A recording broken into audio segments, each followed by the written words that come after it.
So I am here with Anastasia from The Healing Heart, and this is a really exciting one for many reasons, but Anastasia is the second person that I've met through TikTok because I'm kind of new to the TikTok world. I've always been an Instagram girl. And now that I'm on TikTok, I'm really able to reach some really incredible people. And Anastasia really caught my eye one night, and I went through every single one of her TikToks and binged the entire thing. It was like the latest I've been up since having a baby. And I was honestly completely and utterly fascinated by what you had to say, talking about your near-death experience, and then what you brought back and how you help people find healing and the perspective shift that you brought in your videos. That for me was so powerful. I saved so many of them and I rewatched them over and over. So I knew I had to get you on here to talk about what led you to this point and the people that you support and testimonies of healing. So anyways, all that to say, thank you so much for being here. Thank you so much for having me. I'm excited. I'm excited too. I love podcasts because it's such a fun way to it's work, quote unquote, but you get to sit down and talk about what you love. So it's such a blessing to be able to get to do that. So why don't we start with what your business is, just kind of to give some context, like who do you serve? What do you do? Yeah, absolutely. So I'm the founder of The Healing Heart. We're a holistic wellness practice that's located in the suburbs of Chicago. We work primarily with energy healing, fitness, nutrition, sound therapy, and also soul coaching, life coaching, and reflexology. We are growing rapidly. So I say that now, but in a couple of months, I could have a couple other things that we've expanded into because as we connect with our community here, we really find that there's a hunger for holistic wellness. And we work with people, we listen to them, we hear what their needs are. And if it's something that we can integrate into our practice to better support them, then we're constantly expanding our services. And we find the great practitioners in our area that can help support our clients. So right now we work with about 600 people. We opened up in 2018, late 2018, and it's just been a beautiful journey. COVID last year definitely threw the whole wellness industry upside down on its head. And like so many practitioners that are out there, we all had to pivot and shift and move to an online format. And so, with that being said, there's a lot of people that have taken to learning more about holistic wellness, either because their practitioners are online or there's just so much more information available now than there ever has been. So we're continuing to expand that. We're working more online, working with people virtually, just because right now we really have to honor and respect the fact that we're in a very fluid situation with this pandemic. And we try to be as supportive as we can because now more than ever, people really do need a lot of support.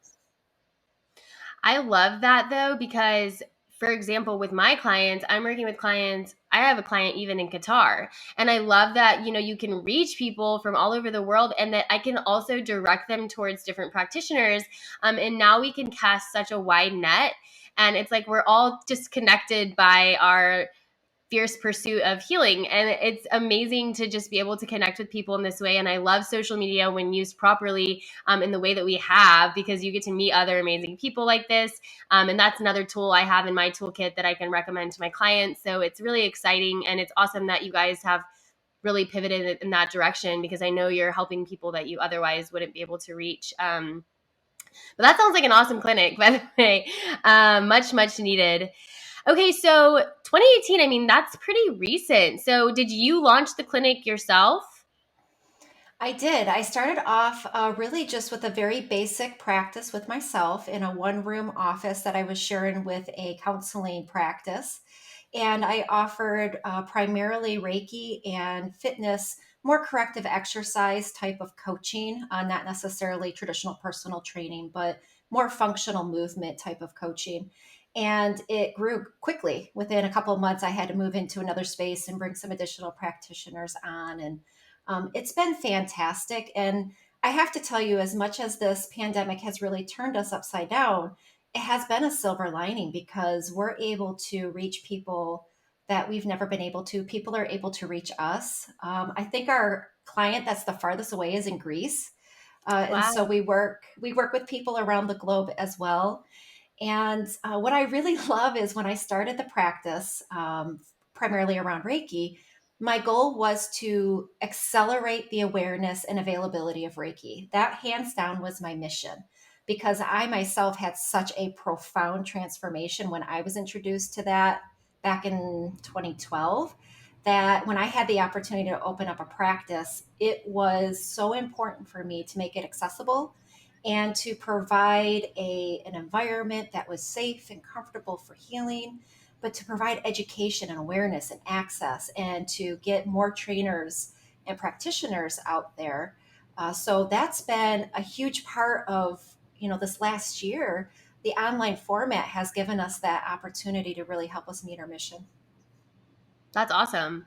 And I'm definitely going to want to delve into Reiki as well, because I don't, it's funny because one of my two like primary care physicians, one of them is a Reiki practitioner. And so she kind of brings that. I mean, she's Western medicine trained, and I go to her for all sorts of issues, but she's also a big Reiki fan, and she always talks about it, but we never really have the time to actually talk about it when we're together. So I'm really excited to learn more about that. Gosh, I don't know where I do desperately want to start with your near death experience and how that and potentially any other events brought you to this place. Because people probably, if they haven't seen you, they will get this impression as they watch. Your energy is just incredible. And you can tell that there's just like so much experience from somewhere amazing coming from you. I can just feel it through the screen. And so I'm just excited to dig into that. Well, I love to talk about Reiki, so you'll have to let me know how many hours this podcast can go because I can talk about it for quite some time. So we can go as deep as you want with that. But yeah, I would be happy to talk about my near death experience, or NDE as it's often referred to. And it's really interesting because the timing of my near death experience was actually after I started my practice. So I always say there's no coincidences, everything is in divine timing. And it definitely felt like the sequence of events that led me up to this point right now were exactly that. That's wild. So when was your near death experience? Or I'll say NDE now that everybody knows, but Yeah, so it was December of 2019. So I guess that's a little over a year and a half ago. And I was at the dentist to have an invasive dental procedure done. It was going to require sedation, which, I've never really had from a dental procedure before. And after the dentist got me prepped, he was doing some other things within the dental suite that I was in. And I was just laying back in the chair. I had a mask over my face. I think I was taking a nitrous oxide. And as I was sitting there, I started to get this really odd feeling. It was a sensation that was coming over me, like I was breathing. And as I was breathing, I was floating above my body and then falling back into it again. And with every breath, it felt like I was going just a little bit higher, and then I'd fall right back down again. And for a moment, I pondered whether or not I should say something to the dentist, but I also felt like might have just been a natural reaction to being sedated and having not had the experience before. I just thought, well, I don't want to say anything. And as that continued on, at one point, I took a breath, I started to float over my body, and then it was like I just popped out.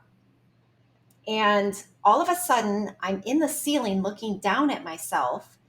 And the very first thought that I had, and this still to this day just blows my mind because I feel like this unlocked everything for me, was I said to myself, what am I doing up here?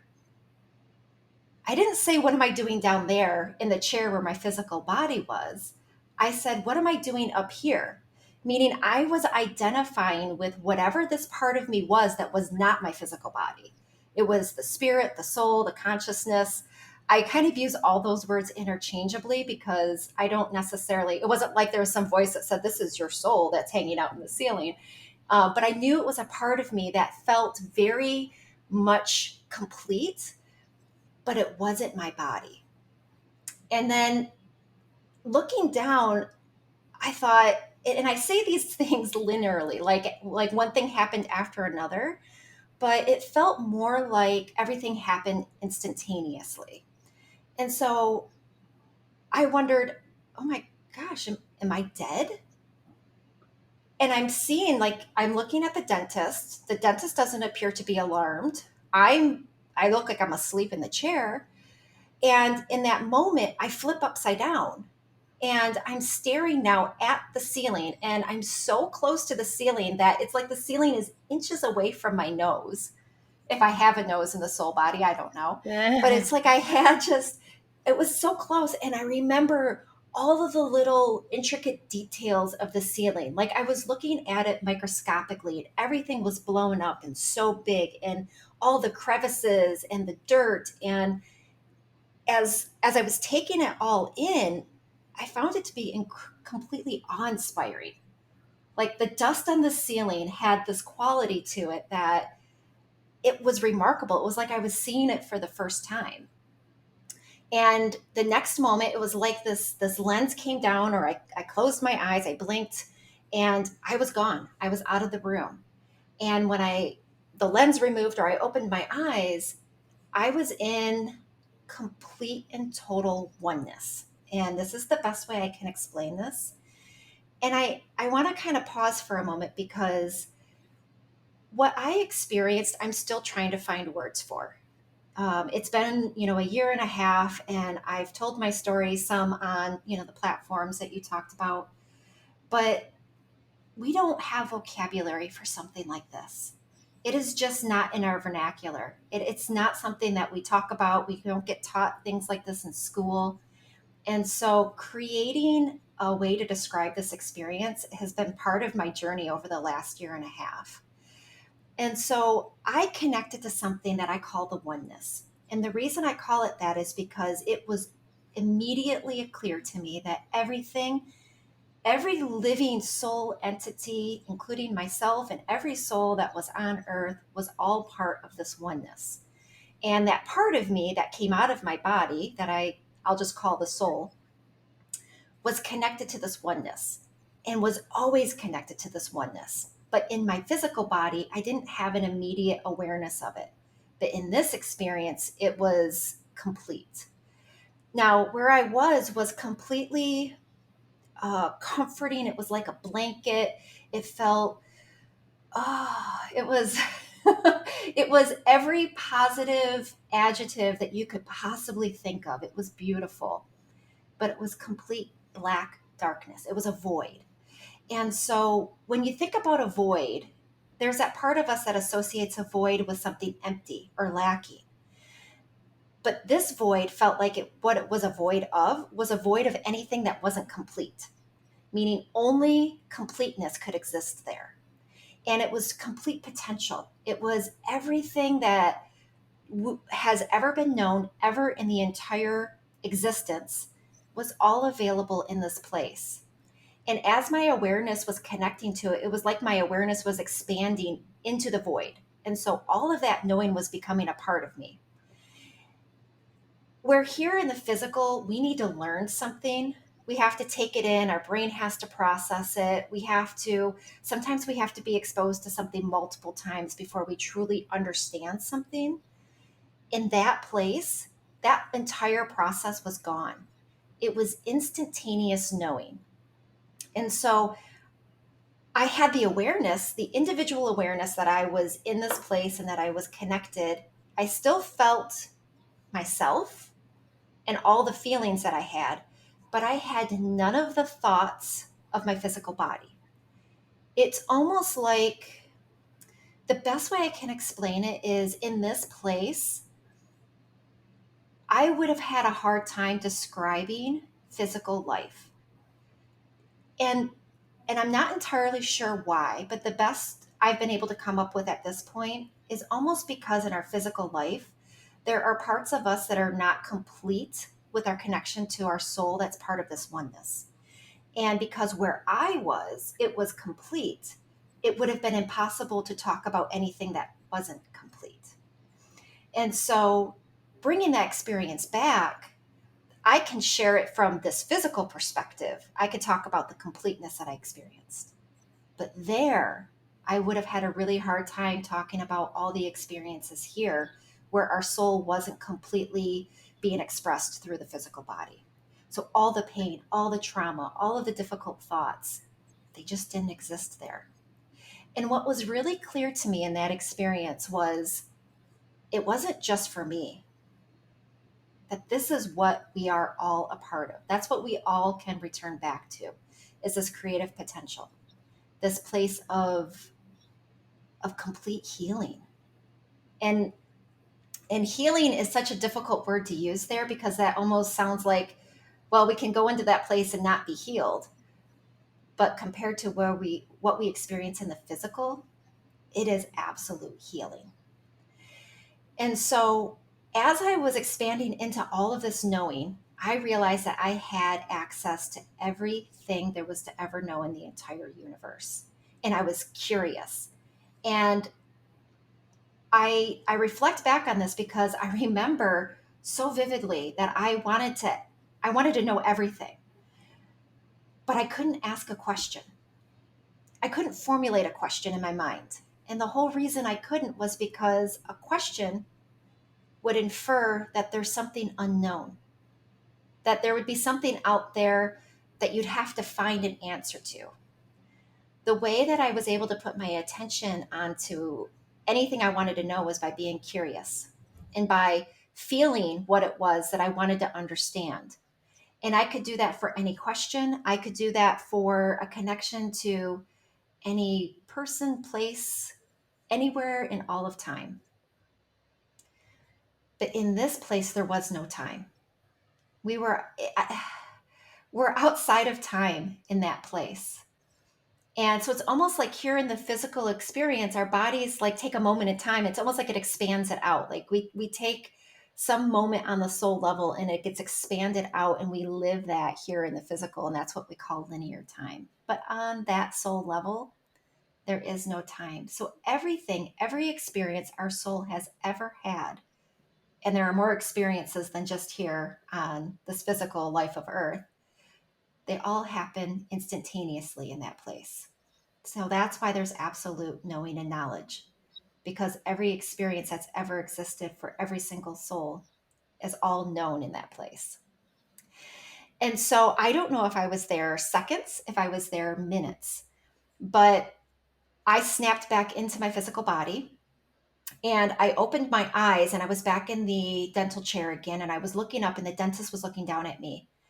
And he had this little bit of a concerned look on his face. And he said, "Are you okay?" And I responded back to him. I know I said, "Yeah, I'm okay." But I was trying so hard to pull back like all this information. I didn't want to let go. I wanted to go back to wherever it was I was just at.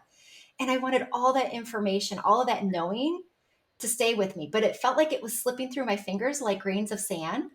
And there was this like feeling of like an aperture that was just closing down where all of that connection that I had was closing down where I didn't have access to it. There are a couple things that I brought back though.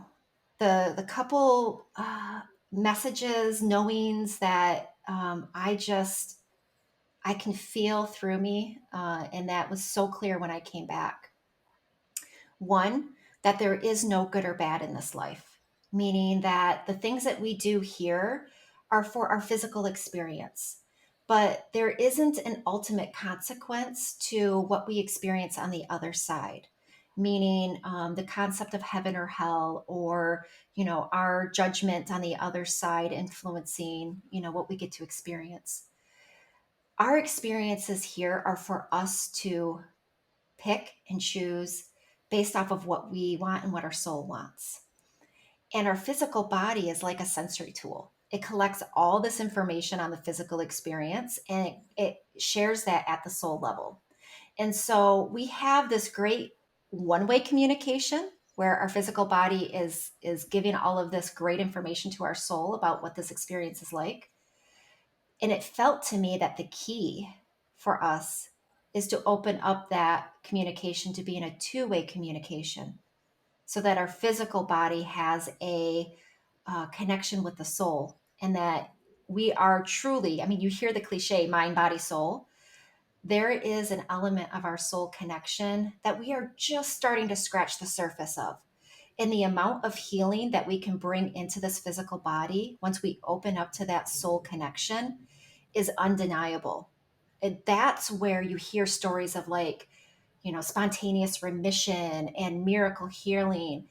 It seems mystical in some respects based off of what we know in our physical bodies at this point, but it's completely natural. And that is the state of being that I felt that when I came back, we're all meant to live within.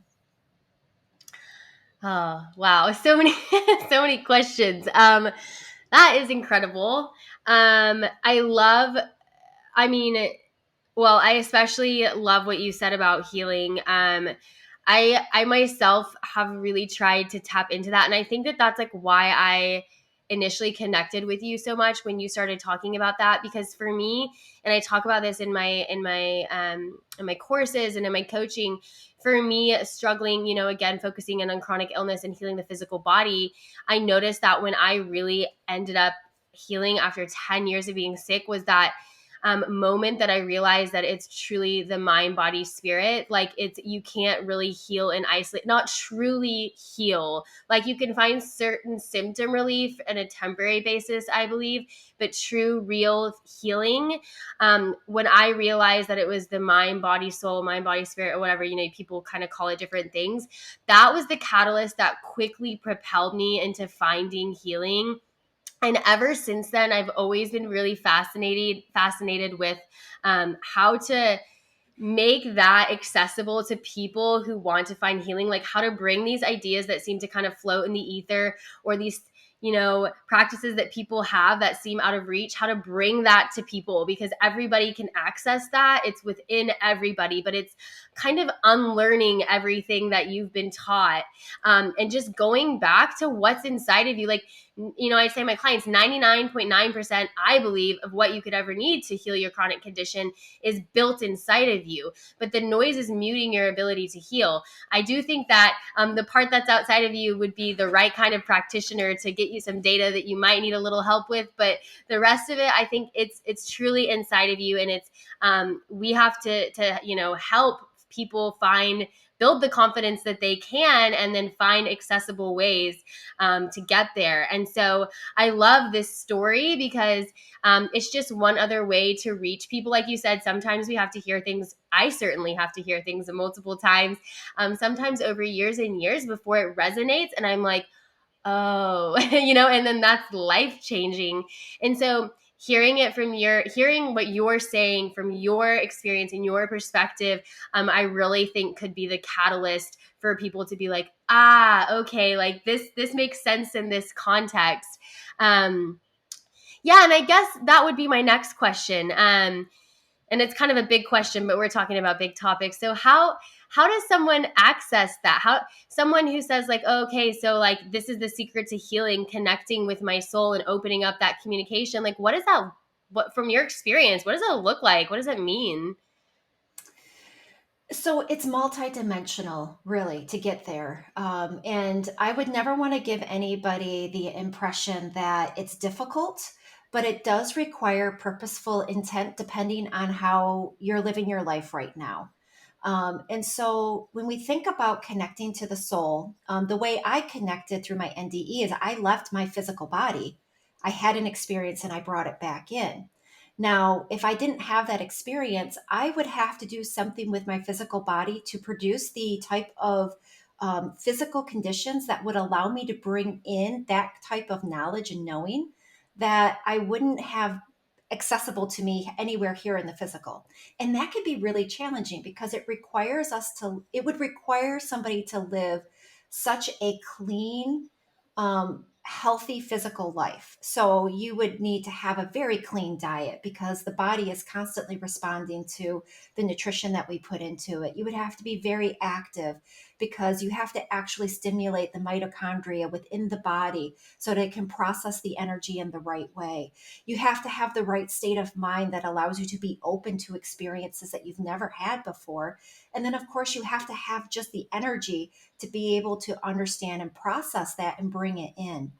So, if I were to give anybody a roadmap, there's two things that I think are incredibly important to look into. One would be to start to find that deep connection to your feelings. And everything that I experienced on the other side was a connection to feeling. I was inquisitive with feelings. My connection back to my physical life was through the feelings that I had in my physical life. It felt to me that my ability to expand my awareness in that place was all based off of the feeling of the curiosities that I wanted to have. So when I work with my clients, and it doesn't matter what type of work we're doing, whether it's life coaching or Reiki or fitness or nutrition, I ask everybody this one question: if you could feel the best you could possibly feel, what would that be? And getting to the answer of that question in an authentic way often takes a little bit of time. Because if you're in a place where you've been really removed from a state of wellness for a long time, you're likely going to answer that question with talking about what you don't want. Well, I would like to let Mm. go of the stress. I have a hard time sleeping at night. I would love to have more energy. I would love to not feel stuck in life. Those are all the things that you don't want to have. But what are the feelings that you want once you get to the other side of solving that problem? And that's the key. I have found that there are really four key feelings that we experience that are states of being that most reflect what I felt on the soul level. And that's peace, love, joy. And also, we can very acutely feel a sense of loss. And that sense of loss really is something that shows up when we disconnect from our soul. It's a very true feeling. And of Mm. course, we experience loss in many ways here. When we grieve the loss of somebody or, our health or wellness. So when we can connect to the feeling and you start to write the script of your life that leads you towards that feeling and you embody it, you actively reach it, you try to achieve it, and you begin to build practices as you get connected to that feeling. You begin to build practices that get the things out of your life that are holding you back from that feeling. Because those feelings, whatever your answer might be to that question, those are the feelings that your soul wants to experience in this physical life. That is at the heart of your life's purpose, what you want to experience here. And if you can start with that first and then build all the experiences around it that you'd like to have, you've done 90% of the work to start to invite your soul into your physical body in a way that can really stimulate your body's natural ability to heal. The other way that I would recommend is really truly a very dedicated discipline to diet and to some sort of physical activity. Our nutrition is our pharmacy. Eating raw, healthy foods that are full of high energy is going to provide us with a physical state of wellness that will contribute to us being able to do that remarkable self healing. And so, it's not that you have to do it because you're trying to lose weight. It's not because you need to do it because, from a social conditioning standpoint, but because you will notice that by eating in a very clean way, your own state of being and wellness is going to elevate immediately. And so there isn't one thing because we're not just one aspect, we're multiple aspects. I would love to offer people to look into epigenetics. Since I came back from my experience, epigenetics is something that is a recent field of study where we're really beginning to understand how all of the things that we do in this physical life have ramifications to our own gene expression. So, the things that we eat, the state of mind that we have, our stress levels that we allow ourselves to carry, all imprint themselves into how our body is expressing different genes. Whether we're expressing genes that allow for conditions where cancer can be developed, or whether we're expressing genes that allow us to live a very healthy life, a very long and healthy life.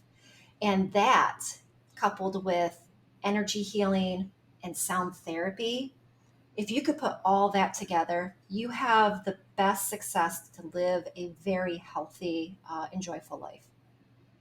I love that because that's that's exactly what I have in my program. Because people say to me, they say, Faith, how did you heal? The $1 million question.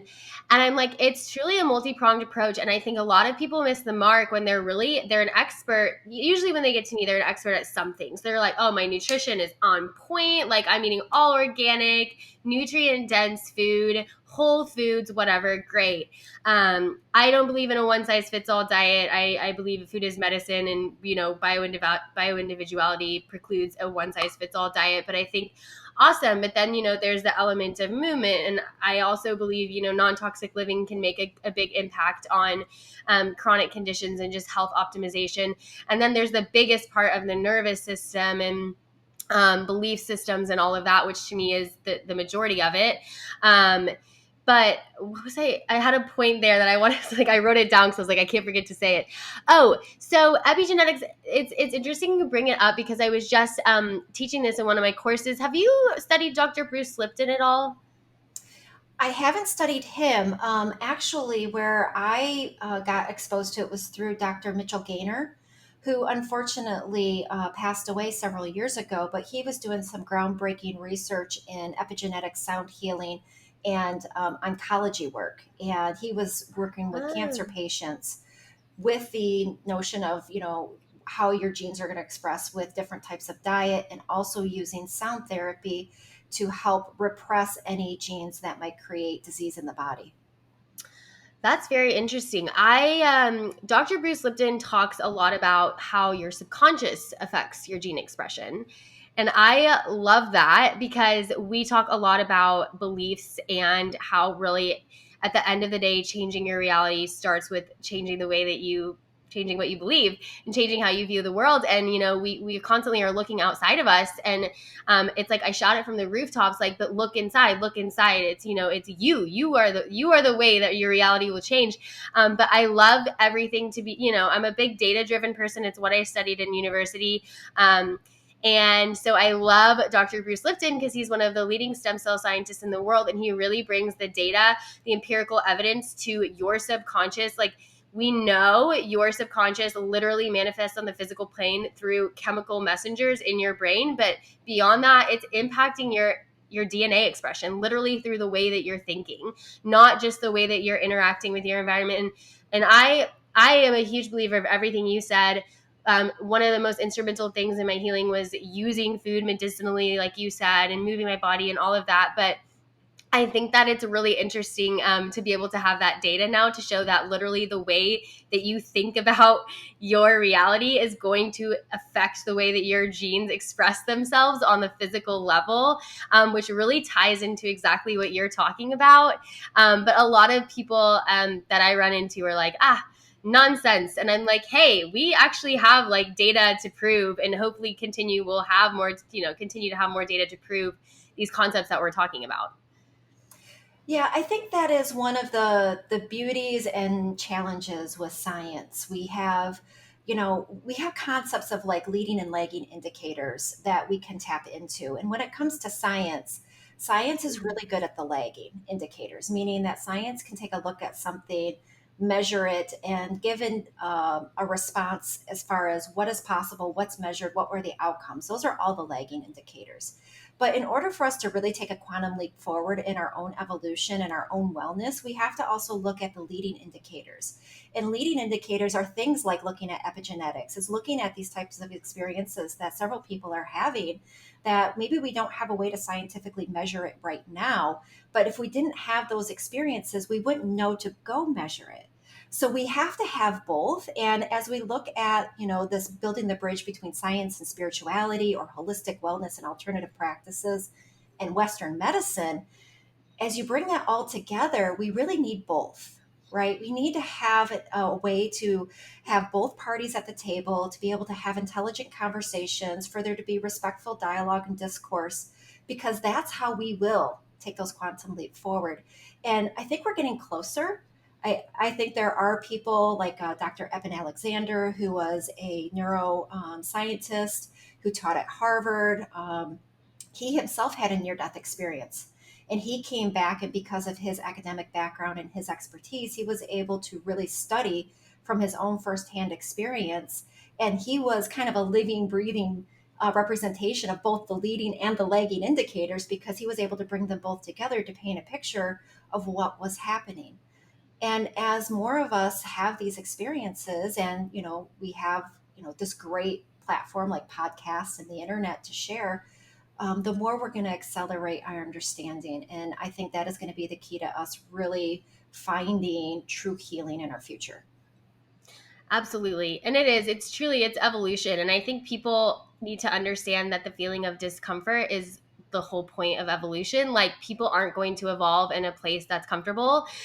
So, we're in this place where people are suffering emotionally and physically, sort of one and the same, with a series of chronic symptoms that are holding people back from being happy.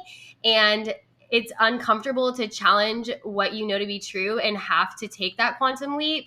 And that's what I always say, like, we are just in an environment that's forcing us to evolve. I mean, and hopefully we do. And every time we evolve, we have to go into the unknown. So don't let, like, what you know to be true hold you back from finding out more truth, because ultimately that's all we're ever doing. And, hopefully getting closer and closer the more that we evolve on the planet.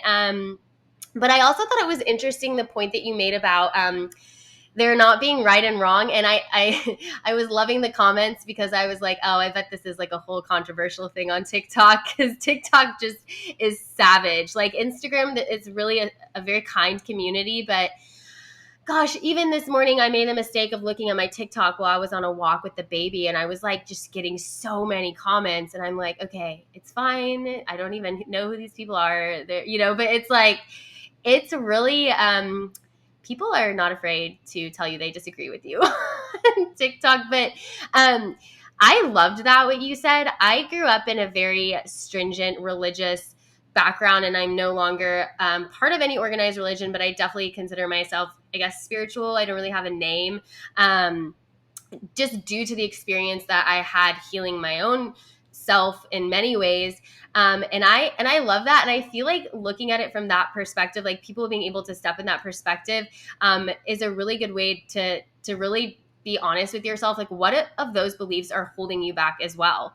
What of these really stringent beliefs around right or wrong could be the massive barrier in place? I don't know. I mean, that sounds kind of like an obvious statement, but to me, it was kind of like, oh, whoa, all these people, growing up in these really stringent, for me, again, my experience is religious environment, like, the implications of that are wow.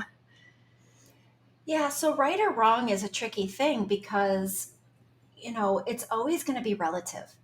Your right and wrong is going to be different than my right and wrong. Your good and bad might be different than my good and bad. And you start to put that up onto a mass scale of an entire planet that has different cultures and beliefs and religions. And suddenly, right and wrong is an impossible thing to define, even based off of what we know here, right? And we have limited knowledge in this existence right now compared to at least what I experienced when I crossed over. So, good and bad is not a benchmark for what we experience on the other side. There are no lessons to learn. And I like to use this analogy because, talking about the feedback that we get on social media when we talk about our experiences, one of the things that I hear in my comments is, well, of course we have lessons to learn. And if we didn't have a lesson to learn, then why would we need to be here? And the challenge with that is we're looking at our life today through the rearview mirror. We're looking at all the things that we've personally experienced. We've looked at our collective experiences as a society, and we see pain and we see trauma. And so we have to try to make sense of that, because if we don't, the pain that we would have to endure if we thought that our pain and trauma had no purpose would be it would be debilitating. It would be so difficult. So we have to assign purpose to our lives. And when we were experiencing pain and trauma, then our purpose becomes pain and trauma. But that doesn't mean that that's the ultimate purpose of why we're here, and that this entire physical miracle of our souls being in a physical body is because we have some grand lesson that we need to learn. And if we don't learn it, then we're bound to come back and learn it again, or we have to experience, judgment or hell on the other side. That is just not what I experienced. A better way for me that I would look at a lesson to learn would be if you were to go to driver's training class, you're going to learn how to drive a car. You might be really good at it. You might be really bad at it. You might get in an accident trying to learn. But at the end, if you don't pass driver's training, you're not going to go to hell for it.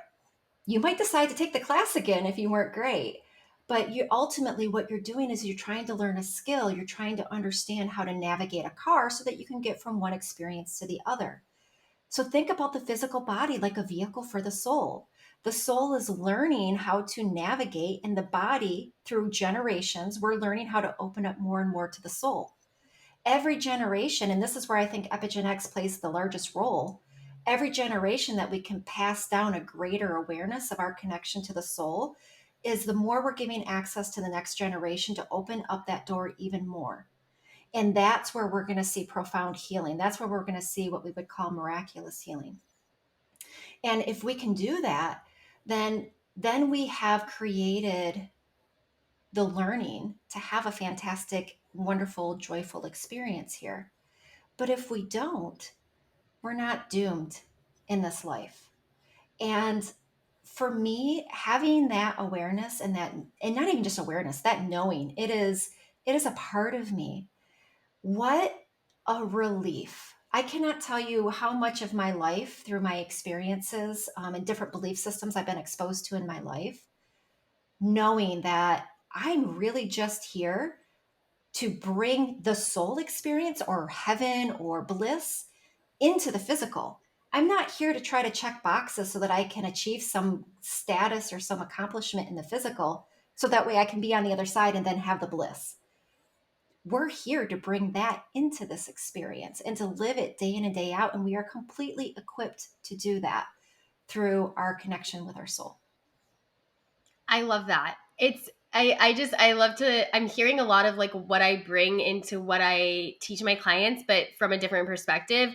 One of the things I'm always talking about is just finding ways every day to do things that make you feel good, like literally sectioning out time, like an hour, 2 hours, even, especially when my clients are in the thick of it. And it's like, what rituals bring you to that place where you're just like feeling the best, you know? And the more you can create space to do those things, the more you believe that you're deserving of doing those things, and that life doesn't have to be this game where it's like the more blood, sweat, and tears, the more success. Those things are absolutely correlated, and all of these lies that we've been told that is how we have to live our lives in order to be happy, or in order to have certain things, because that's just not the case. Like, you don't have to do that in order to be successful for whatever that means to you. And you don't have to fill your time with whatever gives you a quick dopamine hit.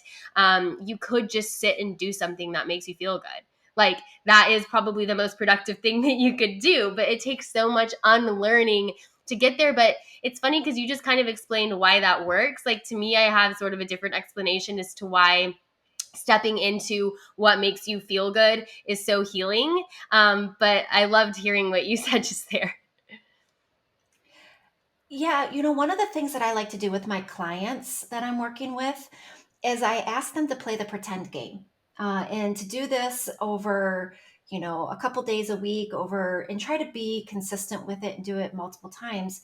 And really, it's about getting to that place where you answer that question: if you could feel the best you could possibly feel in this life at this time, what would that be?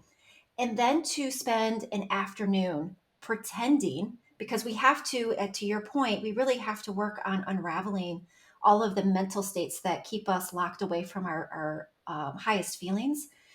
But spend an afternoon just pretending that nothing else in your life is happening, and that those feelings are there and available for you, and you could tap into them and just walk through your day with them a part of you.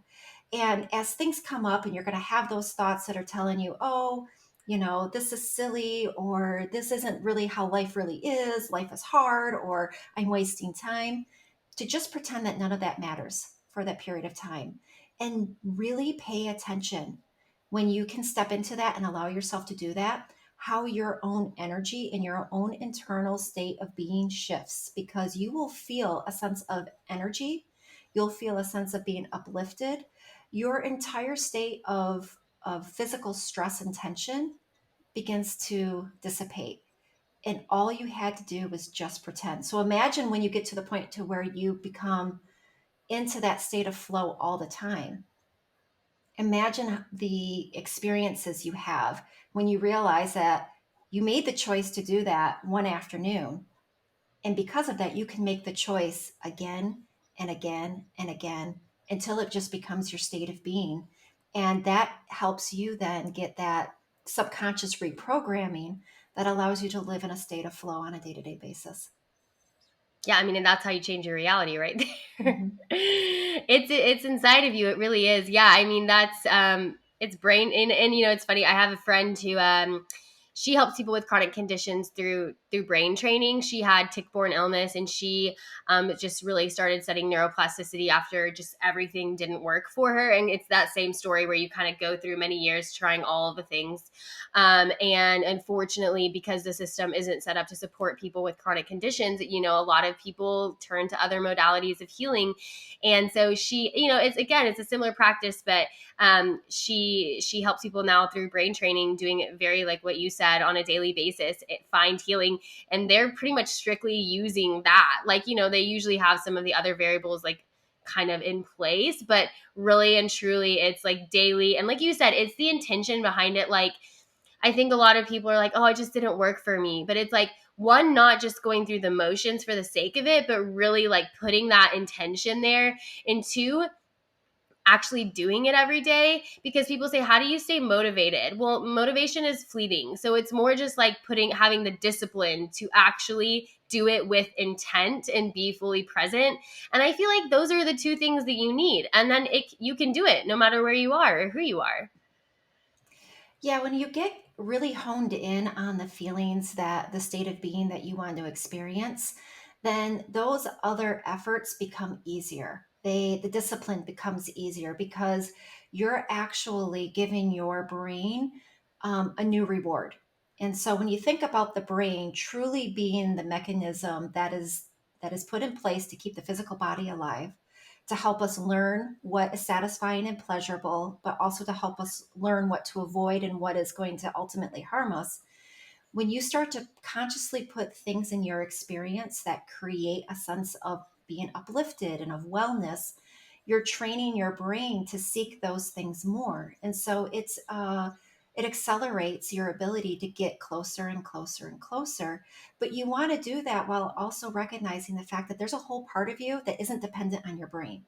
Your brain is really there to help facilitate the survival of your physical body, to make sure that your physical vehicle is, in tip-top shape so you can have the best experience.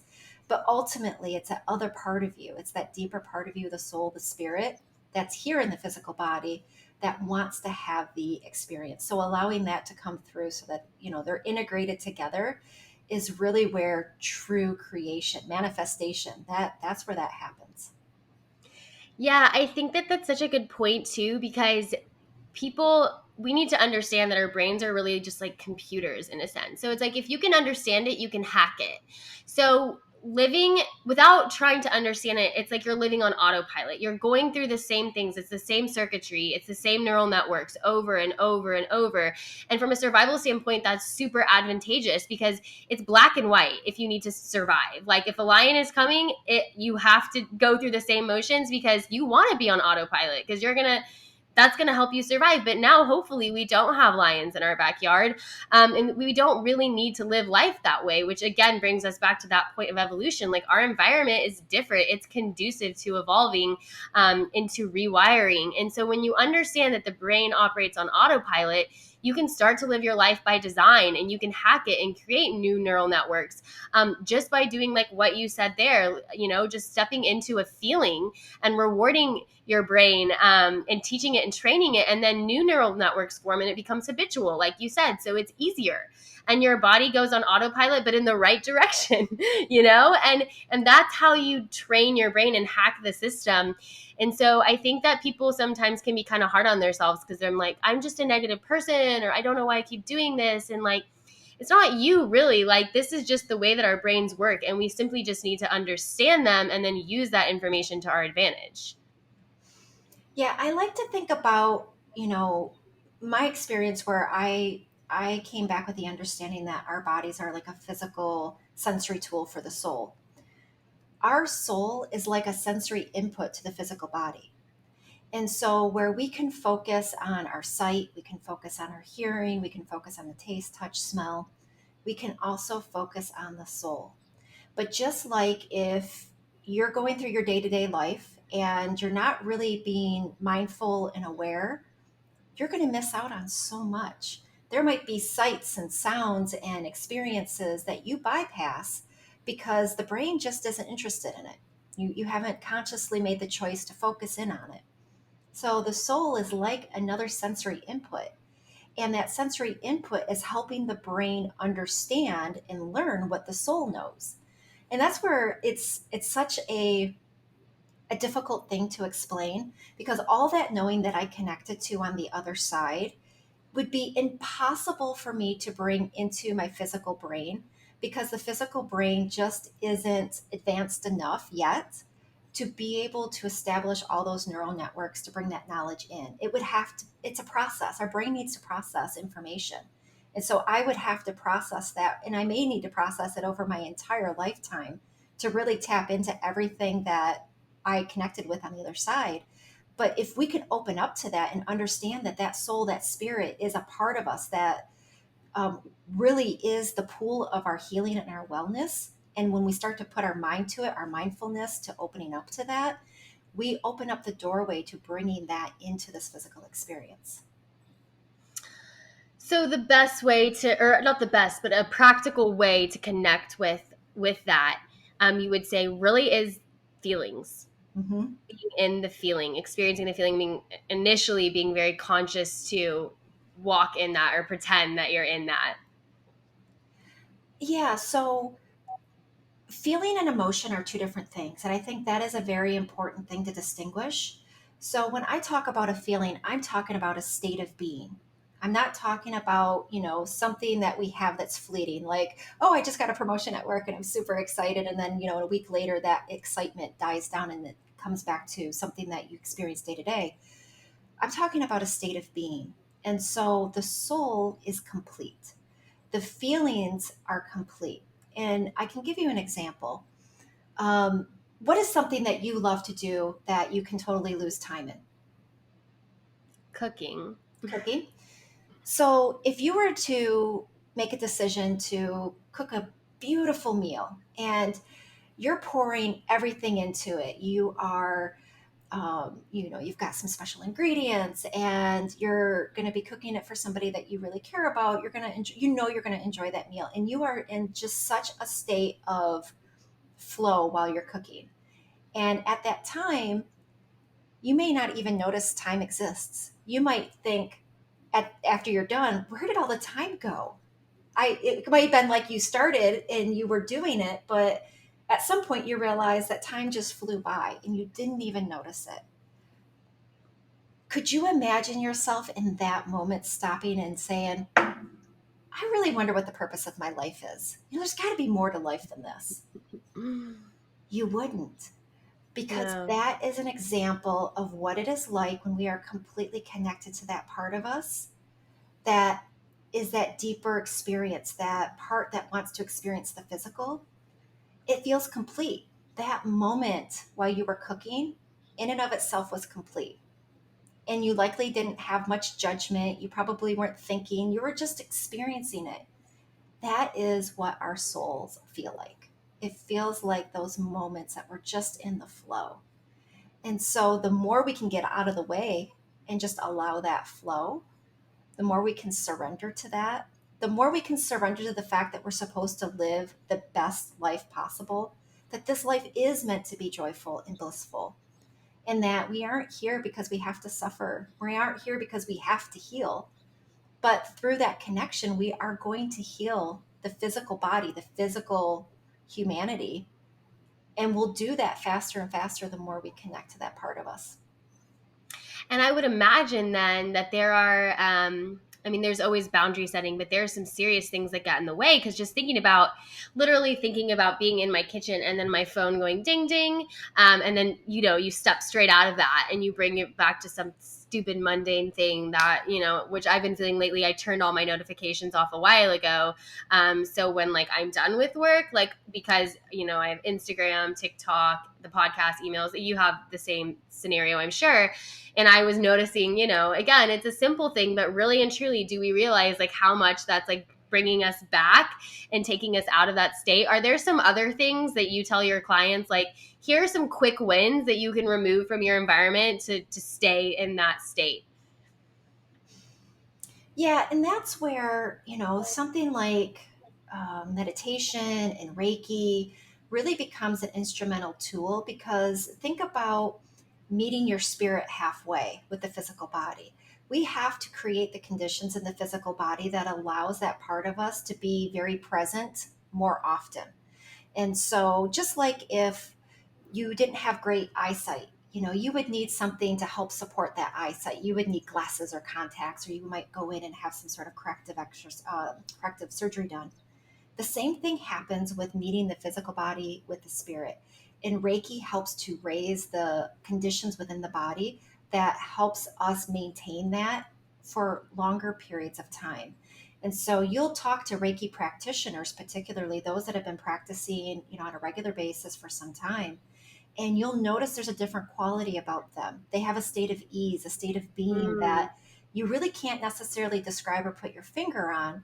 And the reason is as a Reiki practitioner, every time we work with a client, we are the first recipient of Reiki as we are working with somebody. So every single session we work on, we're working on ourselves the same time we're working with somebody else.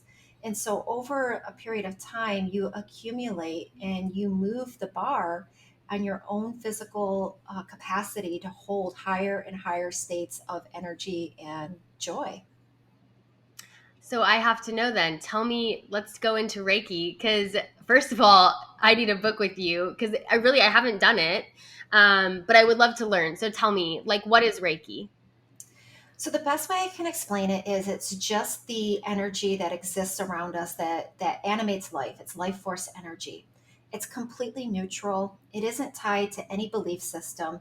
It is something that we can connect with, that creates our body's ability to heal naturally. So, Reiki, the key in Reiki represents life force energy. So, you may have heard in other cultures chi or prana or mana or source. It's all one and the same, just different cultural reflections of life force energy. And so, Reiki works mind, body, and that soul body connection. And it can heal, it can create situations where we're alleviating chronic conditions, mental conditions. We would never say we heal anything, because really, you, the client, you create your own healing. We just help to facilitate that by providing additional access to healing energy. It is first and foremost a practice of relaxation, because for most of us, we have to first let go of the stress before we can even consider taking those bigger leaps into our healing.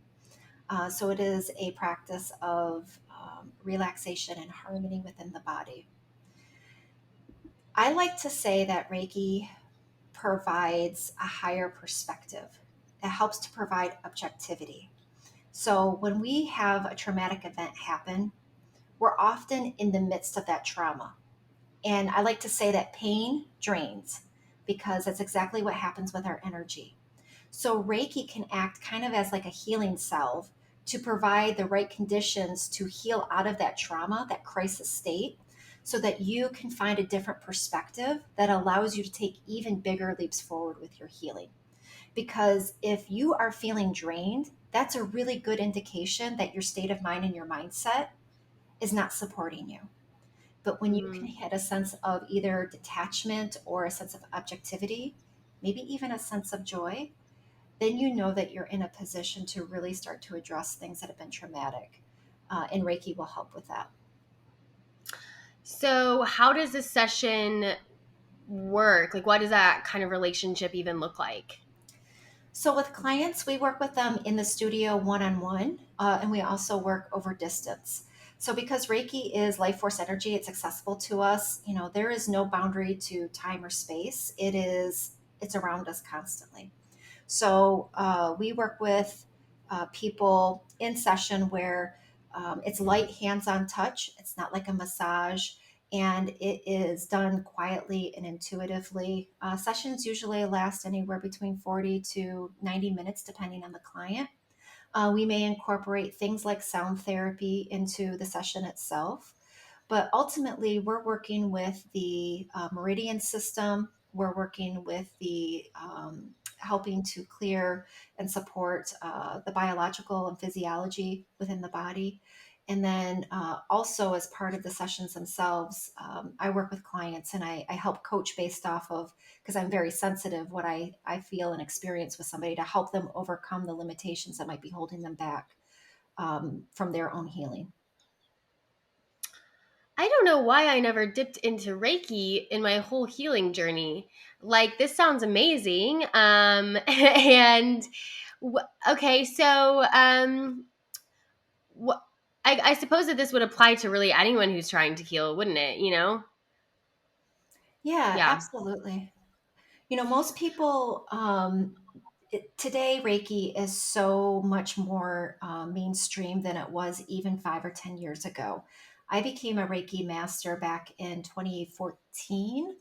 And when I first started training, I actually didn't know anything about Reiki. I had a girlfriend that wanted to take a class and asked me if I wanted to go with her. And I said, sure, it sounds interesting. And I was transformed so just in ways that I can't even explain.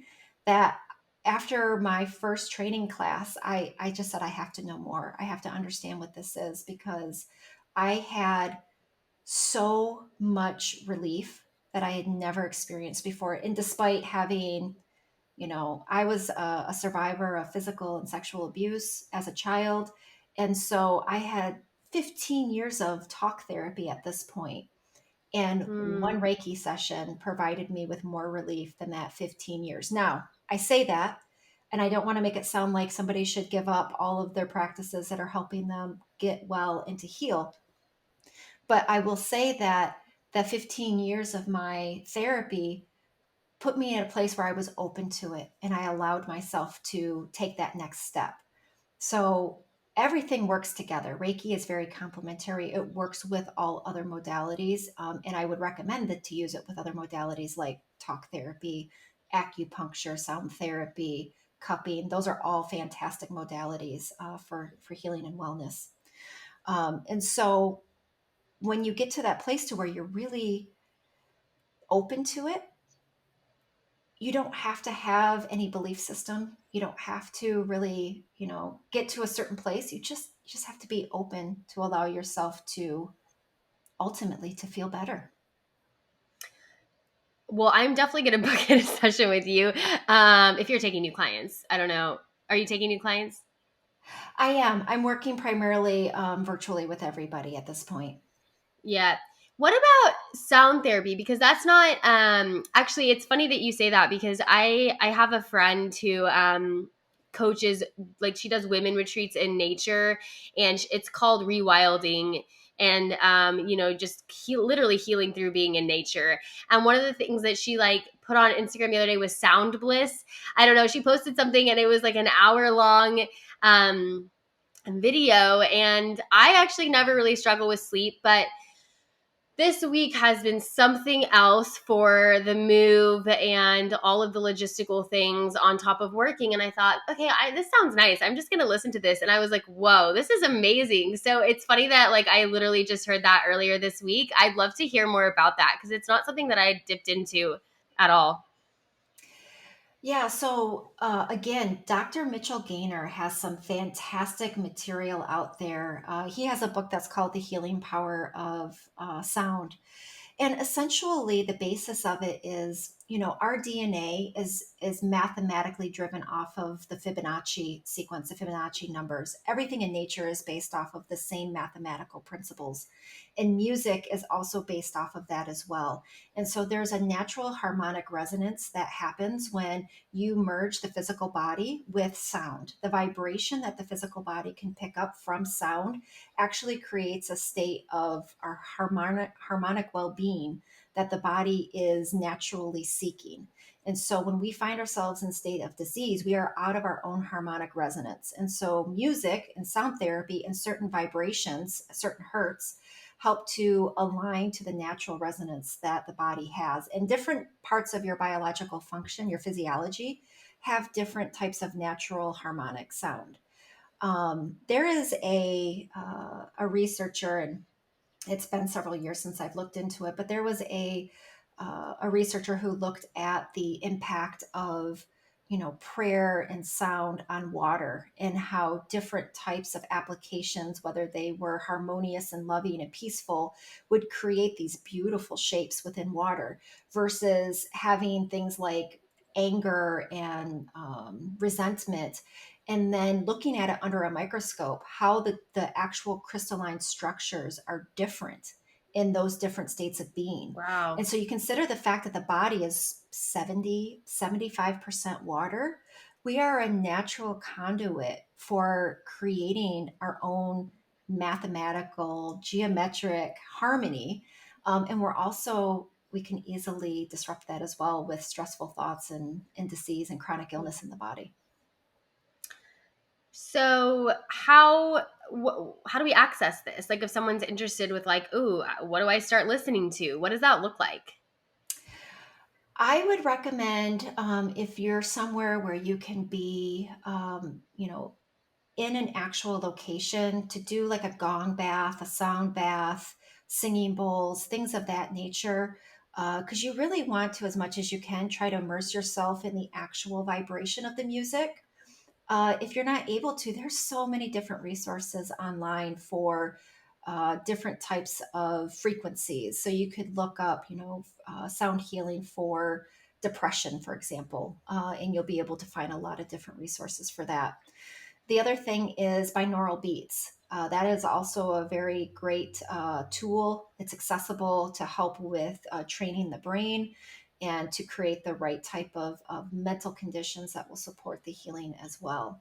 And then sound therapy sessions. So there are therapists such as myself that work directly with different types of sound healing tools, tuning forks, drums, and singing bowls, that are all calibrated at the different types of frequencies that are related to the body's best and healthy function.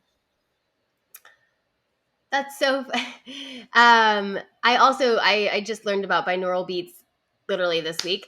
As it always is, like I come on a podcast and the exact week will be like the first time that I'd ever heard of something, and I'm like, what are the chances? But one of the things that I kind of briefly read was like you could be playing that as well while you're like working or doing something creative. What's the science behind that? So the binaural beats, and obviously I'm not an expert on neuroscience, so I recommend everybody to do their own research. But the notion is that binaural beats are two different frequencies, and the application of binaural beats really should be through headphones, so that way you've got one tone going in one ear and another tone going in the other. What happens is the brain attempts to train them together, so it creates a third beat, and that is the ability then for like the different sides of the brain to harmonize together so that they're working in harmony versus having your right brain and the left brain maybe working out of harmonic dissonance. Wow, that is so cool. I did not know that about the headphones. So that's a fun fact. I'm just writing that down because sorry, go ahead. Yeah, schools will often use binaural beats for children who have any type of challenges with dyslexia or learning, because it helps to provide an easier, more receptive condition in the brain for learning. The more you know. I love learning new things. I mean, that's the thing, it's like a lot of times it's like, where would you learn it if you just don't seek out this information, which is why I love podcasts, because it's really easy to listen to a podcast. You can play it while you're doing anything that you're already doing.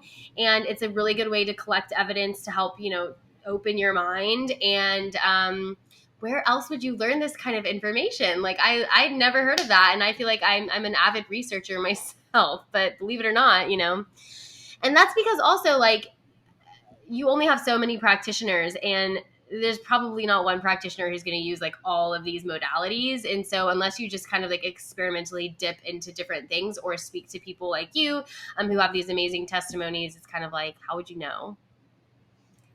Yeah, that is one of the challenges, and it's part of our practice is to try to be as integrative as possible. And so we have, all practices across mind, body, and soul, and to basically be a place where you can come in and if you need mindfulness or if you need something that's going to support more of the physical body, you're getting that under one roof. So that way it's really going to be integrative care to get you to where you want to go. Because it can be challenging, especially if you have to travel to 4 or 5 different practitioners and maybe some of them aren't really conducive to online, like acupuncture, things of that nature. It can be really time consuming. And, we all have to be our own educators and consumers in this field because there's just not a lot of available research being done in the alternative healthcare field. Yeah. It's good to see some of the topics becoming more mainstream, and that makes me happy. But it is unfortunate that there isn't a lot, and again, it's why so many people are just losing hope and they feel like there are no answers out there. But just at the same time, super grateful for the people who are making it their mission to get that information out there and do the research and find the right people who are open to finding healing in this way. Or, and there's maybe not one right way. I think there's lots of different ways to get there, obviously. But that is so interesting. First of all, I'm definitely going to be booking in with you after this. I'm interested in the sound healing. I'm going to do my own research after this. There's a lot of topics that we covered. Is there anything you want to dive into a little bit more? For anyone who's, like I said, struggling with some sort of chronic symptoms and is probably writing down a bunch of notes and is super excited to check you out and to dig in a little bit deeper.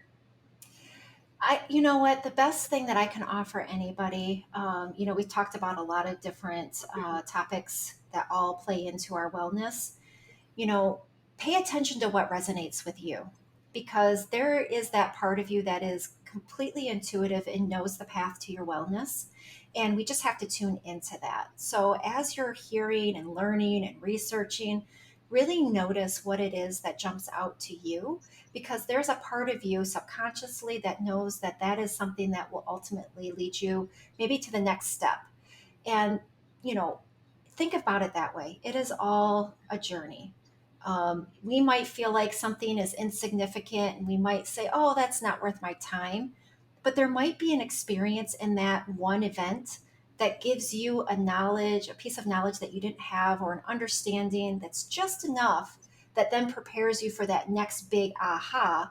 And if you didn't have that, then you wouldn't have been able to take that next leap forward in your next experience. So look at every single experience as leading you towards the best life that you can possibly live. That's such great advice.